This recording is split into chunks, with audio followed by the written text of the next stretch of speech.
Now I got to move on to the next story.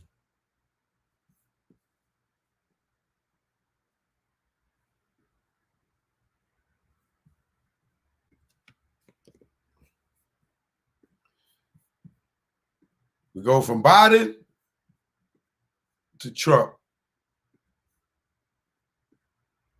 Trump has been subpoenaed from the January 6th committee, says deadlines for testimony. They want to see those documents. Now, we don't know if Trump is going to comply with the subpoena because, it seems like for some reason, when you're rich, you could just say, I plead the fifth. Or you could just say, tell your lawyers, I don't want to go.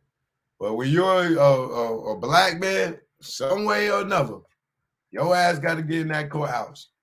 You can't plead the fifth. They gonna lock your ass up. They gonna threaten you. They gonna tell you we're gonna put your mother in jail.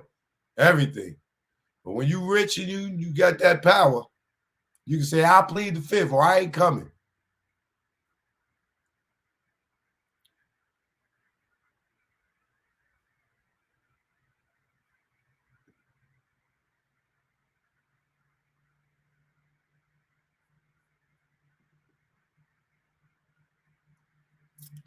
Okay, let's get into this here.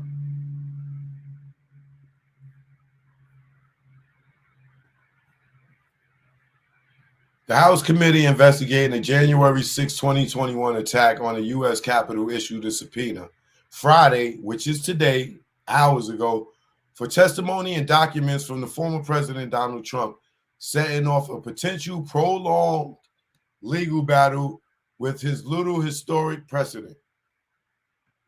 The committee requested that Donald Trump testify under oath on or about November 14th, as well as any documents by November 4th related to the former president's sweeping efforts to overturn the results of the 2020 presidential election and block the transfer of presidential power. While the subpoena was anticipated, it is remarkable escalation in the investigation into whether the deadly violence on January 6th was the direct result of Trump's actions in the weeks after he lost his bid for the re-election. As demonstrated in our hearings, we have assembled overwhelming evidence, including from dozens of your former appointees and staff, that you personally orchestrated and oversaw a multi-part effort to overturn the 2020 presidential election and to obstruct the peaceful transition of power. Chairman Benny Jean Thompson, Demas, and Vice President Chair Liz Cheney, RWO, said in the statement, part of a 10-page letter to Trump.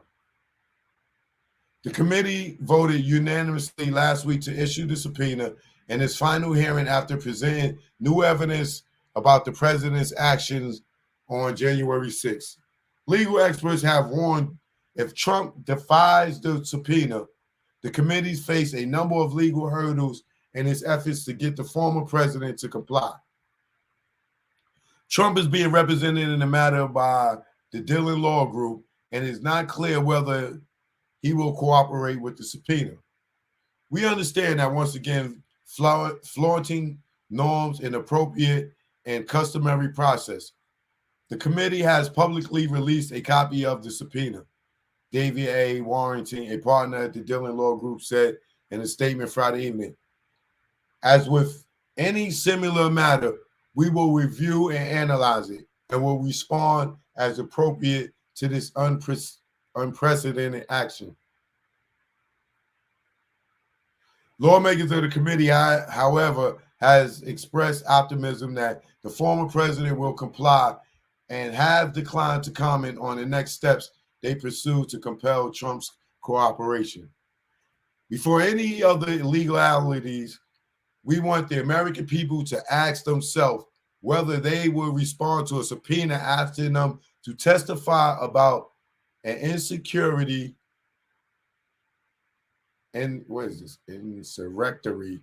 attack against the U.S. government, said panel member Republican Jamie Raskin, Democrat in Maryland.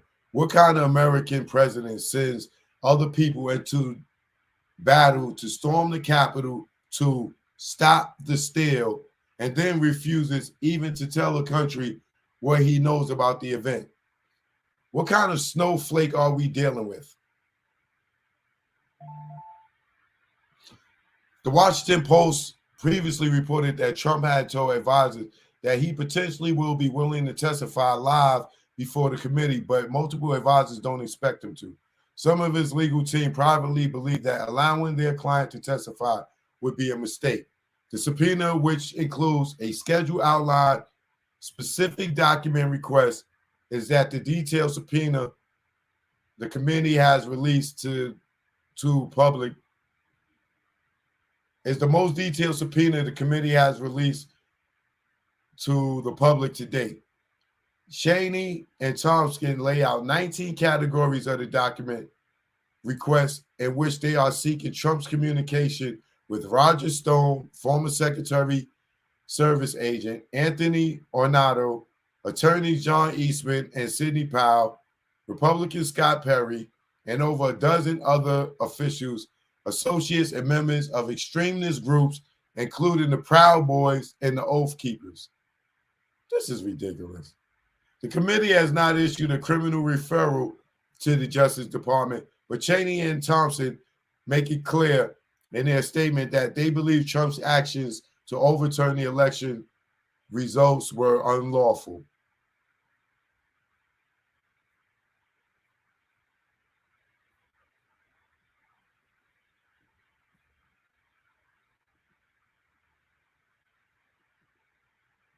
The evidence demonstrates that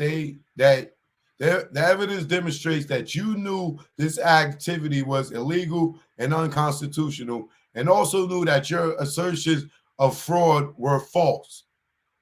Tompkins and Cheney wrote, but to be clear, even if you now claim that you actually believe your own false election claims, that is not a defense. Your subjective belief could not render this conduct justified, excusable, or legal. The committee notably also requested the information sufficient to identify every telephone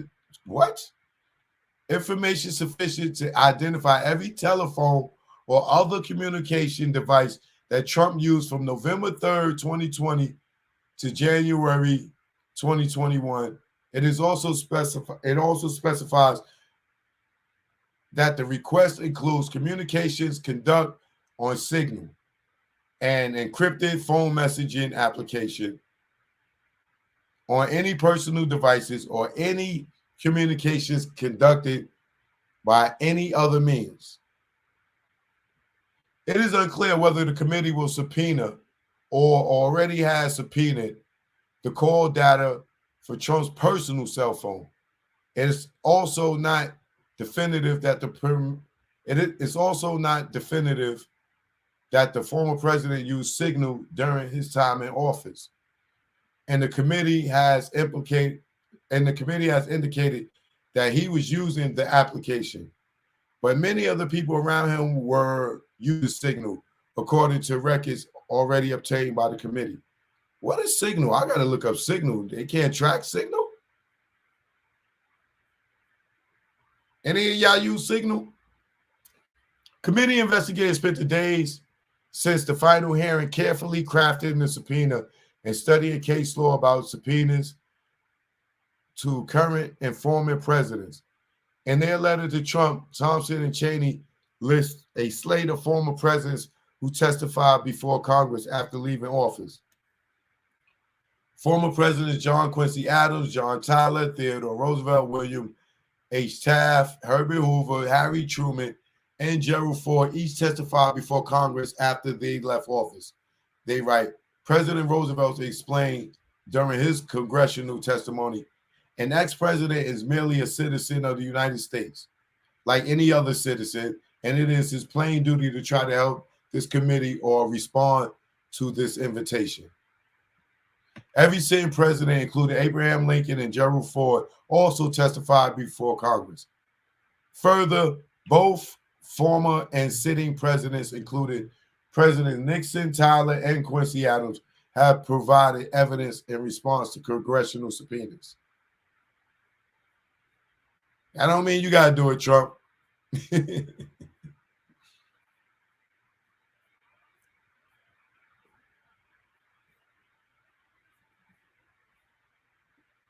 So,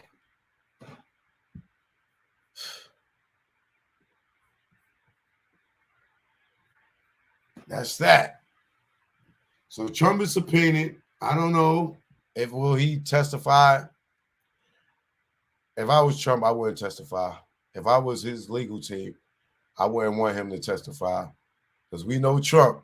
And he'll be on the stand like Tasha K, talking regulars.